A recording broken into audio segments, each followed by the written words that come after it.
ఇది చాలా simple question. First మనకు తెలిసిన మెథడ్‌లో మనం సాల్వ్ చేద్దాం. తర్వాత ఒక సూపర్ షార్ట్‌కట్ మెథడ్ మీకు చెప్తాను. మనకి తెలిసిన మెథడ్ రేషనలైజేషన్ మెథడ్. సో మనకి గివెన్ ఎక్స్‌ప్రెషన్ ఏంటి 1/√3 + √2 ఉంది కదా. సో డినామినేటర్‌లో సర్డ్స్ ఉన్నాయి కాబట్టి రేషనలైజ్ చేయాలి. అందుకే డినామినేటర్‌లో ఉన్న √3 + √2కి కాంజుగేట్ అంటే √3 - √2తో న్యూమరేటర్ అండ్ డినామినేటర్‌ని మల్టిప్లై చేద్దాం. ఇప్పుడు మనకి ఇలా వస్తుంది. సో √3 - √2 బై సో డినామినేటర్లో a + b × a - b ఫామ్లో ఉంది. సో దానికి మనకు ఫార్ములా తెలుసు కదా, ఏంటి a² - b². ఆ ఫార్ములా అప్లై చేస్తే మనకి 3 - 2 అనేది వస్తుంది డినామినేటర్లో. సో 3 - 2 అంటే 1. So the answer is √3 - √2. ఇప్పుడు షార్ట్ కట్ చూద్దాము.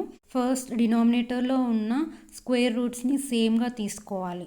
అంటే √3 అండ్ √2. ఇప్పుడు క్వశ్చన్లో ప్లస్ ఉంటే ఆన్సర్లో మైనస్ పెట్టాలి. అదే క్వశ్చన్లో మైనస్ ఉంటే ఆన్సర్లో ప్లస్ పెట్టాలి. సో ఇక్కడ మనం మైనస్ పెడుతున్నాం. అండ్ డినామినేటర్కి వచ్చేసరికి 3 - 2 తీసుకోవాలి. అదేమవుతుంది 1 అవుతుంది కాబట్టి సో ద ఆన్సర్ ఈస్ √3 - √2.